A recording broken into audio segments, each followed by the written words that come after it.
Alright, boom. We're back. Stream Consciousness Podcast, Alien Part 2, highly requested with KMT The Ra, and your host, yours truly, Ray Ellie. Say what's up to the people, KMT. Hey, what's good? This is KMT The Ra, representing. How you guys doing? Yes, sir, yes, sir, yes, sir. So, we started off last time. We were talking about aliens.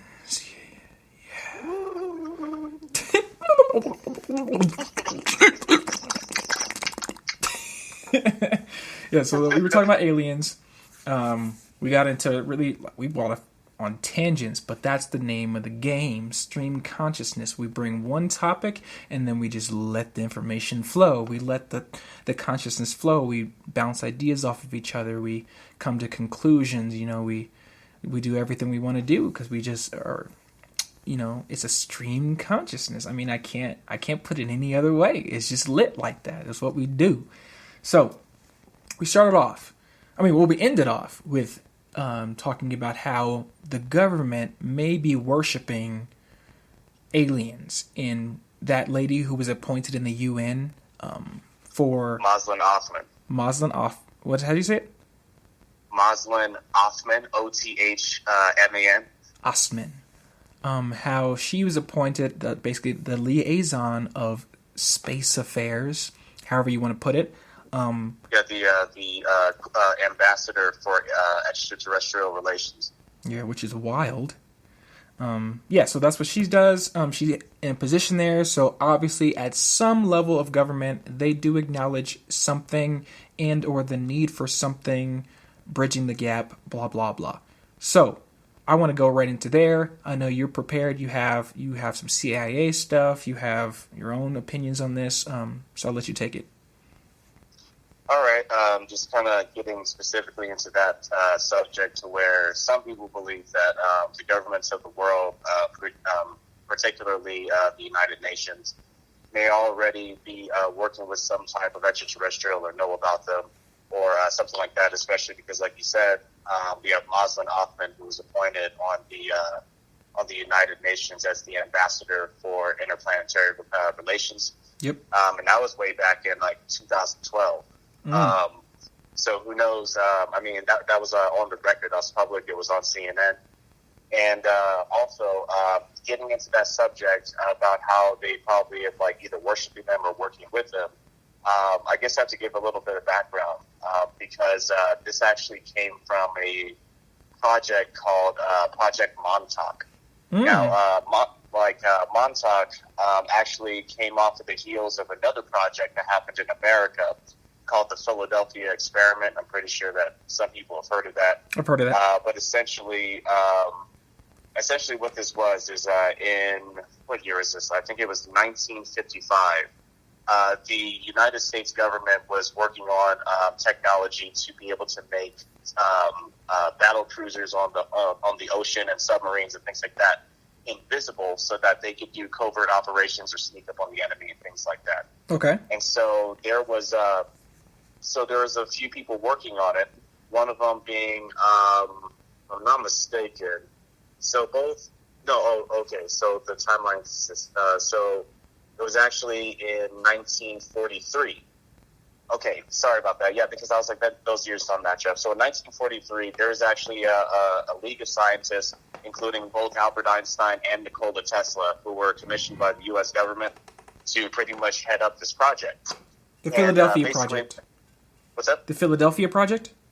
Yes, the Philadelphia Experiment. Yep. Okay.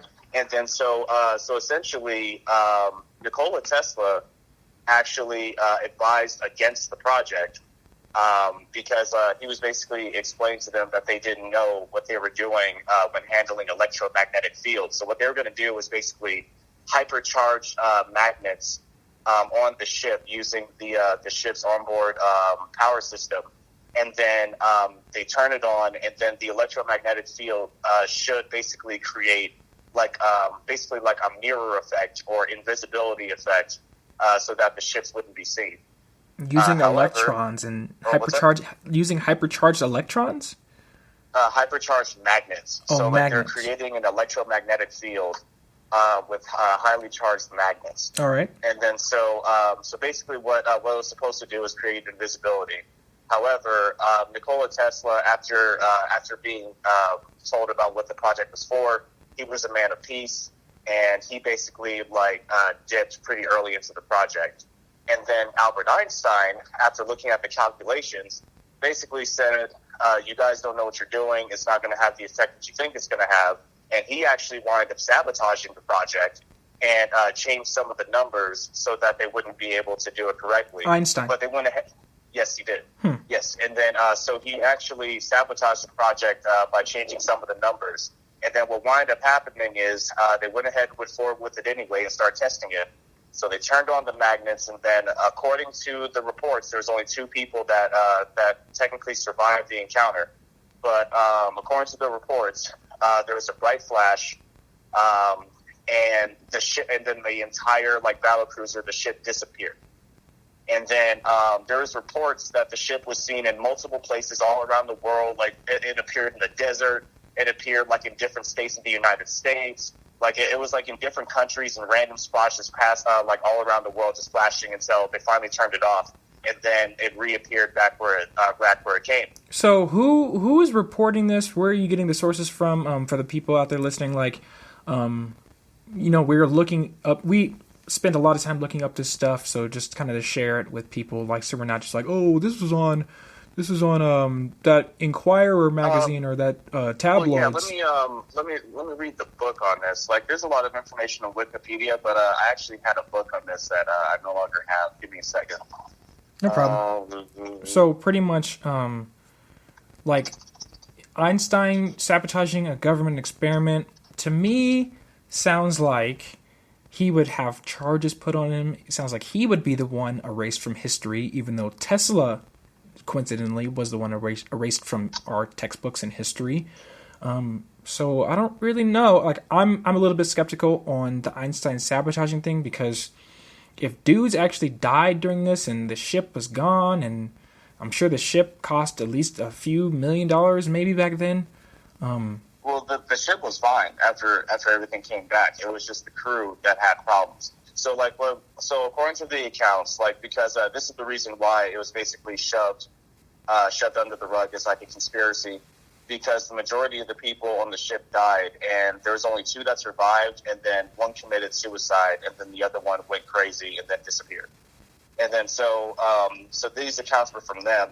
And basically what happened is when it was apparently flashing to other random places around the world, the crew, they actually were floating, but their bodies were able to go through solid matter. So some people were going through walls, some people were going through floors and things like that. And then so once it was turned off, everybody was stuck exactly where they were. So some people were stuck inside walls, some people were stuck halfway between floors and things like that. What's going on? And then so that's why they wound up dying. And I've never heard this story before in my life. What's that? I've never heard this story before in my life. Oh, I actually did a book report on it back in college. Because I thought it was interesting. But after this experiment it was basically called a failure. It didn't get declassified until way later, of course. But after that failed, apparently some of the remaining scientists wound up continuing research in Europe. And then, so that one was actually called Project Montauk. And it basically was supposed to be part 2 of that type of research. And Montauk, now this one it's even less documented, but supposedly in Project Montauk, that's where they were able to use electromagnetic fields to actually create holes in the dimensional fabric, which is where supposedly an extraterrestrial was able to come through that they met. Yeah, but going back to the Philadelphia experiment, in relationship to people worshiping and that montage girl, whatever that woman's name is, the UN lady, stuff like that. Yeah. How did that tie into that? Yeah, that's what I'm saying now. It's Montauk was basically part 2 of the Philadelphia experiment, and then through their experiments with electromagnetic energy, they supposedly were able to open a portal to another dimension in which an extraterrestrial came through, and that was one of the first times that contact was made. Supposedly, you know what I mean? This is all allegedly. But yeah, like supposedly that's how like the Germans is like, because like they were experimenting with things like Project Montauk. That's how they were able to supposedly communicate with extraterrestrials and get advanced technology and then get them ready for World War II so fast. And no one could really figure out why they were able to, off the heels of World War I, immediately be able to jump right into World War II in such a short time period after while they're trying to rebuild their country, and then now they're the innovators of technology. Yeah. So I gotta get gotta see if I can get the years right on this. But like I said, I mean, like it's even less documented than the Philadelphia experiment. And I guess and the reason why there's more information on the Philadelphia experiment is because there's actually a movie made about it. Someone made a movie about it way back in I think it was the 70s. Oh. Let me see. Trying to do explanations. Trying to see if I can get the year of the movie. But yeah, apparently there was a movie that was created. Is the movie called The Philadelphia Experiment? Yeah, and it was literally called The Philadelphia Experiment, but it was it's a really old movie, and it's supposedly about that. Yeah. But yeah, but either way, so yeah, I mean, that's kind of one theory and how that could kind of go. You know what I mean? Just being able to open up portals and things like that with electromagnetic energy, or different dimensions and things like that, which it would have sounded like science fiction, 10, 20 years ago. But now we have what's called the D-Wave computer, which is what's called a quantum computer. There's 5 of them in the world. One of them is owned by Google, and it's actually able. They're considered quantum computers because there are computations that they have to make in different dimensions, and then so that makes it astronomically faster than any other type of computer on making calculations and things like that, because it's actually operating in simultaneous close dimensions at the same time as this one. That's already public knowledge. That's kind of lit. Yeah. What so was that? I was saying that's kind of lit. But still, I'm waiting on that correlation between the UN lady and then the Philadelphia experiment. Well, I just what I was doing was building background to Project Montauk, because Montauk was the one where it's supposedly contact was made during those experiments. Moslem Othman, being the ambassador for the extraterrestrial relations and things like that. Basically, all that is to me is basically a red flag, because why would they actually put somebody on payroll and then announce it publicly on CNN as a real position?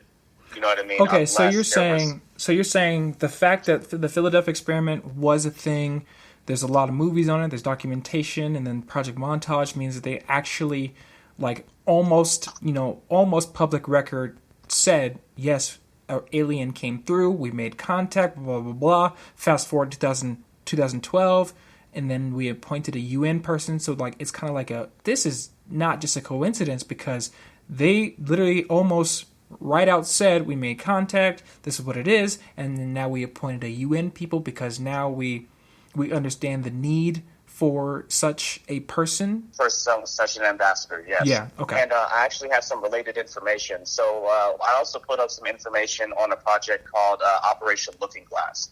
Okay, so I've heard of that. Looking Glass supposedly also came off of the Montauk Project as well, because at Montauk Project, they weren't just experimenting with electromagnetic fields just to use them for weapons applications, but they actually used them on human subjects as well, that people would call psychics. So people who were able to either see things before they happen or see information in another location through remote viewing, and things like that. So Operation Looking Glass supposedly was off the heels of the Montauk experiment. Let's see. So Looking Glass. Wasn't there a movie about that, or is it a different thing? Well, usually when people hear the term "looking through the looking glass," that's a reference to Alice in Wonderland. Yeah, but I think there's an actual movie called Through the Looking Glass about alien type stuff. I might be mistaken. There could be. Let's see. Well, yeah, that's why I kind of brought this up is because there are experiments that were done by the CIA doing similar things. So there's The like the CIA? Philadelphia experiment, which then led to the Montauk experiment, which then led to Operation Looking Glass, and then also MK Ultra. Are you talking And then about the CIA? The CIA actually. Okay. So I actually was able to find one of these declassified documents because this is declassified as public record now, and it's literally it says it's a summary of remote viewing experiments. And so remote viewing, what that is the ability to see things in another location on Earth using your mind. You know what I mean? Yeah. And apparently there's a team of 12 people that were rotated and interviewing 12 different targets. Experiment 1, it looks like subjects worked in pairs with each member of the pair responding to each of 7 targets. Response, tape recordings and drawings. From one member of each pair randomly assigned to group A, the other to group B. Experimenter visited targets, made photographs, took notes. Target randomly chose from a set of 10 targets from a random number. 10 packets per trial. 2 judges blind ranked group A's responses. Let me see what the end result was. It looks like results. Okay, so more statistical procedure was used to evaluate results. For Group A, each judge matched responses successfully. For Group B, each judge also matched responses successfully. And the last 2 judges compared A and B successfully, and 17 direct hits were made out of 42 matches. All right, so what does that mean? Out of 42, that's just experiment 1. Out of 42 times trying this, 17 they were able to accurately discern information from a different country. And what kind of information? Is it like one person sitting in America, one person sitting in Russia, and then they're like, guess what number? So it looks like one is in America and one was in France. Okay. And then it looks like we have experiment 2. No, but what is it? What are they doing? Like when you're saying experiment, remote viewing is like they literally just meditate, and then they try to they have a person in that location. And then they're either wearing something or they're holding something or they're at a certain location that hasn't been told to the remote viewer. And then the remote viewer basically meditates, connects their consciousness to their consciousness through the oneness principle. And then they actually just wind up writing things and drawing pictures of what they're seeing. And then they're able to, so according to these experiments, they were able to accurately detect people and objects and locations that weren't disclosed to them. Okay, and what is the oneness principle? Okay, so the oneness principle. This is a scientific discovery that basically the entire universe is actually one thing. Mm-hmm. The entire universe is actually just one giant interconnected electromagnetic field, and then what we're seeing are just different degrees of frequencies that determine solid, liquid, and gas or plasma. So basically, like your body is basically just it's just an electromagnetic field. And the reason why you're able to stand on the ground is because your field is technically repelling the ground in that aspect. You know what I mean? Yeah. There may be fluctuations that allow your atoms to repel off of those atoms. But if you actually take everything down to a base level, every single thing in the universe is actually just one thing. So and that's the reason why we have quantum entanglement, is because if you affect an electron on this side of the universe at faster than light speeds, at near instantaneous speeds they've been able to test, then another electron is actually affected at the exact same time, except for it doesn't have to send information or travel. They're different points of the universe are connected. It's just connected all at the exact same time. You know what I mean? So this reminds me of something we talked about last week on the first Alien podcast about aliens who potentially could be already in power over the United States, and how our media and everything is kind of structured to promote fear and violence and negativity, and how potentially, or what's the word I'm looking for? Allegedly, I guess, these aliens could be using that as some sort of substance, some sort of food, and that's why the media does that. And then I raised the question, okay, well, if that's the case, if there are aliens pulling the strings and they want us in this fearful, agitated, violent mindset because it's some sort of photosynthesis type of food. How would they get this food? How would they eat it? And then we raise a question like, okay, is everybody connected? Do they do it? Is this mentally? Is this physically? Is it by touch? Is it by, some sort of waves? But if that's the principle we're going towards about the universe being all connected electromagnetically, then that allows more validity to the point where it's like, hey, they are tapping into the electromagneticness of like people in general, and that's how they're siphoning this energy from us. Okay, so this is I'm gonna put my tinfoil hat on for this one. But okay, so if we were going to go ahead and say that, let's say that because there's a couple of schools of thought on this. So like people believe that one, if an extraterrestrial civilization were to visit Earth, because of the great distances and their great technology, they would have to be more advanced. Either there's a few different things that would happen. One, they would come in and completely wipe us out immediately, take our planet for its resources, and dip. Two, they basically look at us like we're basically like germs or bacteria or ants, and they're basically just come in to check on the ant colony every once in a while. Three, we may actually have the potential to become a civilization that can connect with other civilizations out in the universe, and they may have people occasionally monitoring our progress and things like that. Or because, like, for example, like there's like that that UFO, that rainbow colored UFO that actually stopped a missile launch live on TV by shooting these weird lasers at it. And it was just weird. But it was on TV. And then there's a school of thought that if there is an extraterrestrial species here, they already have control, and there's something that they're actually getting from from humans. You know what I mean?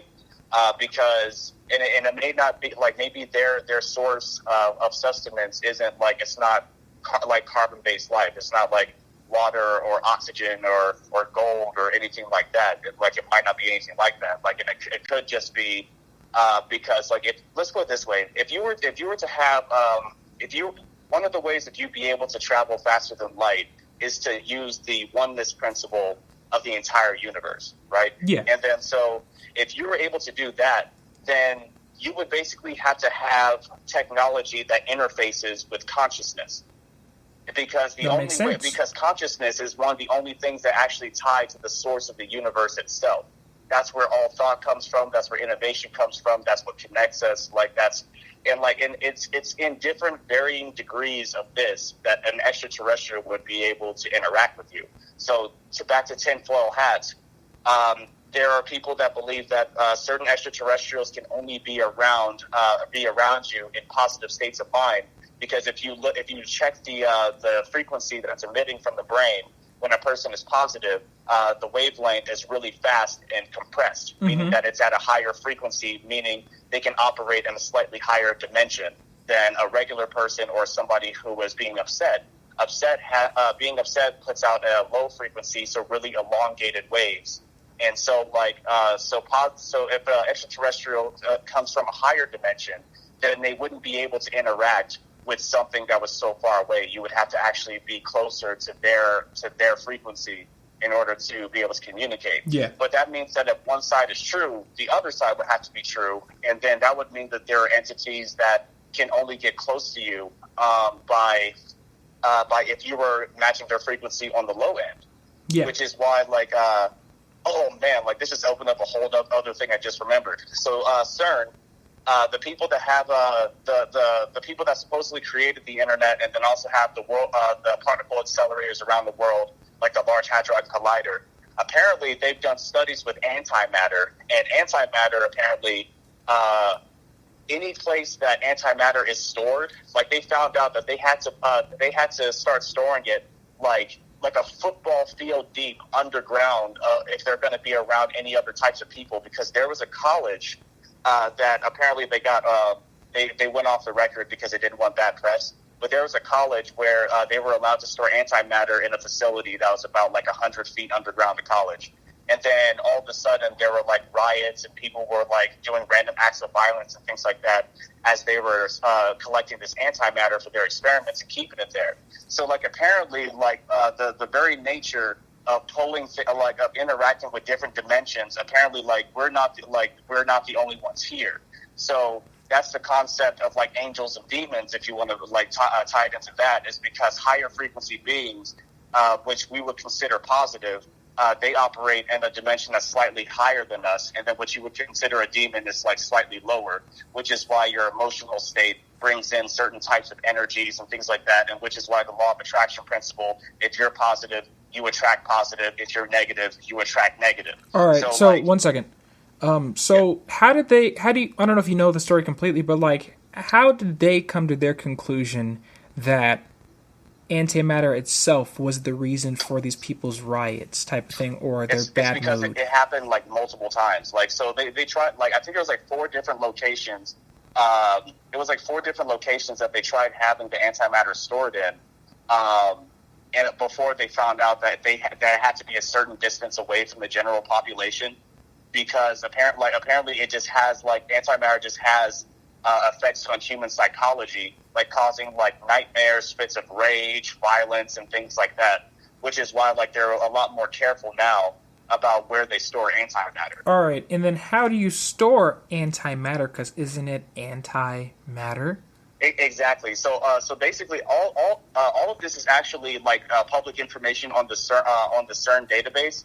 However, CERN, and what website is CERN? Which is what's the acronym? So yeah, if you go to CERN, I think you could probably just go to CERN.com, but you may have to do actual searches for their experiments. The thing is that they leave everything in math, like they have everything still in code, so that very few people are actually able to like really interpret what's really happening. Okay. But some of the people that supposedly translated this stuff are saying that like, that's what's happening. Okay. But yeah, like so. Okay. Oh yeah. So how to store antimatter? So basically, it's like the same concept of how they were able to get it in the first place. They have to basically have a containment unit that it's completely separated from interacting with any other aspect of reality. You know what I mean? Because even 1 gram of antimatter is like more powerful than like 100 Hiroshima bombs or something like that. Mm-hmm. Like, because the second it comes into contact with regular matter, it actually breaks it down like at a catastrophic rate.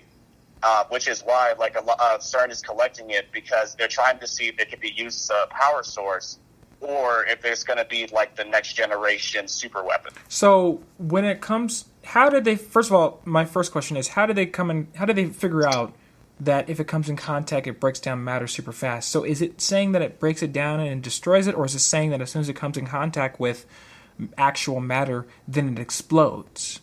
It destabilizes it, which causes the explosion. So how did they even figure that out? If it's bigger, if it's stronger than like 100 Hiroshima bombs, then wouldn't the whole planet be? In their experiments with the particle accelerators, they're colliding like single atoms. Yeah. You know what I mean? They're colliding single atoms to try to figure out. They've been trying to look for like the graviton and things like that. So they'll collide they'll collide a single antimatter atom, and then maybe the explosion is like the size of an ant, but then to their calculations, it shows that if we had enough antimatter, it would be, it would be ridiculous if you were to translate it out. Yes, that makes sense. So, and the thing is that they didn't actually have antimatter itself. Like antimatter came out of the particle accelerations of colliding other atoms. Yeah. And because you have electrons that are interfacing with different dimensions of reality simultaneously, some antimatter was allowed to slip through, and they were like, well, what's this? Because like they were looking, like I said, once again, they're trying to find the graviton, aka the God particle, what basically gives everything shape and form. Yeah. But like in their pursuit of that, they found a lot of different things, and one of those things was antimatter. Mm-hmm. And so like through once they identified what it was and kept doing their experiments, and they're just like, well, there may be a way to start containing this. And so antimatter is stored in like super, super small amounts in a few different places around the world. But like it hasn't been collected to the point of where like somebody can actually like weaponize or use it. at this Yeah, point. it'd Like, probably they'd be have to just get like all the samples combined, 7 and then atoms. maybe that would be enough to do something. Yeah. So it looks like the next part 3, since we're gonna have like 30 parts because we just keep because like it just keeps opening up new things. It just keeps opening up new things. CERN, I guess we'll start with CERN next week when we do our 3rd installment of the Area 51 and the Alien Conspiracy podcast. And CERN, I guess we'll go more in depth on antimatter. If people have tried to use it as a power source, I guess apparently not because they don't have enough. But kind of like the real world applications of antimatter, how this ties into aliens and how aliens may be using antimatter to do their bidding, and how they would potentially be getting enough antimatter to just use it at their will. Maybe supposedly some beings come from that realm. You know what I mean? That's the theory. So like Wakanda, like they come from Wakanda with all sorts of vibranium there, and we're just in America with like a shield. Basically, yeah. Okay, I like that. All right, but yeah, we're at time, so we'll wrap for now. But we have a lit topic for next week. I'm excited about this. Like, I like these government type of, because I mean, like I said last week, the government is so wrapped in this alien shenanigans. It's like they either have. There's no way aliens can be out there and the government doesn't know about it because they're so on the forefront of everything alien related. It makes no sense. Mm-hmm. Right. So, yeah. So we'll call it there. Thank you for the knowledge. Thank you for the lesson. Thank you for bringing up CERN. Thank you for bringing up all these antimatter actions. Like, it's going to be lit. So, thank you again, KMT The Ra. We will continue this next week. This has been Stream Consciousness with your host, Ray Ellie, on behalf of Little Guys Productions, and we are out.